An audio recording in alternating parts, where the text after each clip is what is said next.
بیٹی لیٹی رہو، کچھ دیر آرام کرو، ابھی طبیعت ٹھیک ہو جائے گی، ابا جی نے بڑے ہی تحمل سے مجھ سے کہا۔ میں لیٹی رہی۔ عبداللہ میرے پاس بیٹھا رہا۔ چھوٹا بھائی کاشف اور بہن نور کھیل کود میں لگ گئے کیونکہ ان کی عمریں ہی ایسی تھی۔ اماں نے ناشتے کی تیاری شروع کر دی کیونکہ ابھی تک کسی نے بھی کچھ بھی نہیں کھایا تھا۔ میں شام تک کچھ بہتر محسوس کر رہی تھی۔ شام کو ابا جی نے بتایا کہ کل مصباح کو کچھ لوگ دیکھنے آ رہے ہیں۔ بیٹی، آپ اچھے طریقے سے ان لوگوں کو ملنا۔ نہ جانے کیوں میں نے زندگی میں پہلی دفعہ ابا جی کے چہرے پر کچھ پریشانی کے آثار دیکھے تھے۔ میں نے ہمت کر کے ابا جی سے پوچھ لیا کہ ابا جی، میری شادی کی اتنی جلدی کیوں ہے آپ کو؟ وہ میرے چہرے کی طرف دیکھنے لگے اور ساتھ ہی کہنے لگے کہ بیٹیوں اور پھر بیٹوں کے فرائض سے جتنی جلدی انسان فارغ ہو جائے اتنا ہی بہتر ہے۔ تم جانتی ہو بیٹی کے مذہب میں بھی بچوں کی شادی ان کے بالغ ہونے پر کر دینے کا حکم ہے، اور تم تو ماشاءاللہ سے اب بالغ ہو چکی ہو، اور ویسے بھی ہم ابھی تو تمہارا صرف رشتہ طے کر رہے ہیں، شادی 1 سال ٹھہر کر کریں گے۔ میں ابا جی کی یہ باتیں سن کر خاموش ہو گئی، پھر مزید کوئی بات نہ کی۔ رات کو ابا جی نے کہا کہ مصباح کے ساتھ جاؤ اور اس کے کمرے میں جا کر سو جاؤ کہ کہیں آج بھی وہ اکیلے میں خوفزدہ نہ ہو جائے۔ اماں رات کے وقت میرے کمرے میں آ کر سو گئی، لیکن میں نے حسب معمول آدھی رات کو اٹھ کر دوبارہ سے سورہ جن پڑھنا شروع کر دی۔ اماں بے خبر سو رہی تھی، لیکن نہ جانے ابا جی کب میرے کمرے میں آ گئے اور میری تلاوت سن کر حیران رہ گئے۔ وہ کچھ دیر کھڑے رہے اور پھر چلے گئے۔ جیسے ہی صبح ہوئی گلاب کے پھول کی مہک نے مجھے جگا دیا۔ میں ایک دم سے ڈر کر اٹھ بیٹھی۔ میں پورے وثوق سے کہہ سکتی ہوں کہ میں نے اس قدر خوبصورت گلاب کا پھول کبھی بھی اپنی زندگی میں نہیں دیکھا تھا جس طرح کا میں یہ آج دیکھ رہی تھی۔ میں نے ہمت کر کے اسے اٹھانے کی کوشش کی۔ جیسے ہی میں نے اسے پکڑا، میرے کمرے میں چاروں طرف ہلکی ہلکی ہنسی کی آوازیں آنے لگیں۔ میں نے اس پھول کو وہیں پہ پھینک دیا، لیکن جیسے ہی میں نے اسے اپنے ہاتھوں سے الگ کرنے کی کوشش کی، میرے ہاتھ سے وہ پھول الگ ہی نہ ہوا۔ میں چیخنے لگی، چلانے لگی، لیکن میری آوازیں اس کمرے میں ہی چاروں طرف کہیں گونج کر رہ گئی۔ مجھے لگا کہ شاید ابھی سارے گھر والے یہاں جمع ہو جائیں گے، لیکن ایسا کچھ بھی نہ ہوا۔ کوئی بھی نہ آیا۔ کچھ ہی دیر سب کچھ ہوتا رہا۔ میں جیسے ہی دروازے کی طرف مڑتی، وہ خود ہی پیچھے گلاب کے پھول کے مہک کے جانب مڑنے لگتے۔ تقریباً آدھا گھنٹہ یہی کچھ ہوتا رہا، پھر اچانک سے دروازے پہ دستک ہوئی۔ میں دڑام سے اپنے بستر پر گر گئی۔ سب کچھ نارمل ہو گیا۔ نور مجھے بلانے آئی تھی کہ اماں کہہ رہی ہیں آئیں اور آ کر ناشتہ کر لیں۔ میں اس قدر شرمندہ ہو رہی تھی کہ اماں جی کو میرے ہوتے ہوئے خود سارے کام کرنے پڑ رہے ہیں۔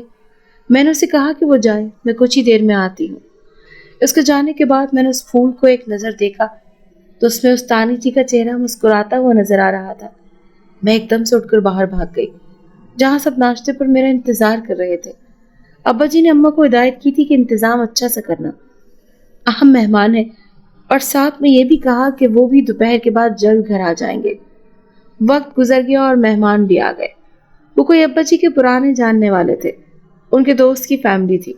وہ لوگ آئے جن میں خواتین کو الگ اور مرد حضرات کو الگ بٹھایا گیا تھا۔ میں انہیں پسند آ گئی تھی۔ وہ لوگ شام میں چلے گئے اور ہم لوگوں کو بھی آنے کی دعوت دے دی تھی۔ اماں ابا ان لوگوں سے مل کر بڑے ہی خوش ہوئے تھے۔ وہ بھی ہمارے گھر سے بہت مطمئن تھے اور سادہ مزاج لوگ تھے۔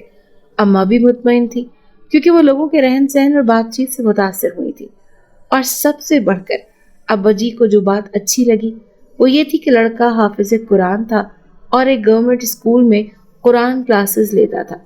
بس ابا جی کو ہر طرح سے رشتہ پسند آ گیا اور میرا رشتہ دنوں میں ہی فائنل ہو گیا۔ جب سے میرا رشتہ طے ہوا تھا میرے کمرے میں وہ خوشبو دوبارہ کبھی بھی نہیں آئی تھی، اور نہ ہی وہ گلاب کا پھول کبھی دوبارہ دیکھا میں نے۔ اللہ کا شکر ادا کیا۔ جیسے ہی میری شادی کی تاریخ طے ہوئی، کوئی ایک رات میں سوئی تو جب صبح اٹھی تو وہ سرخ گلاب کالا ہو چکا تھا۔ بے حد خوفزدہ ہوئی۔ یہ سب کیا ہے؟ کالا گلاب تو ہمیشہ سے اس بات کی نشاندہی کرتا تھا کہ کچھ آسیب وغیرہ ہے۔ میں نے اسے بالکل بھی ہاتھ نہ لگایا، بلکہ جیسے ہی پڑا تھا بالکل ویسے ہی اسے پڑا رہنے دیا۔ میری شادی میری بات طے ہونے کے ٹھیک 2 ماہ بعد ہو گئی تھی۔ آج وہی دن آن پہنچا تھا جس کا ہر ماں باپ کو بڑی ہی بے چینی سے انتظار ہوتا ہے۔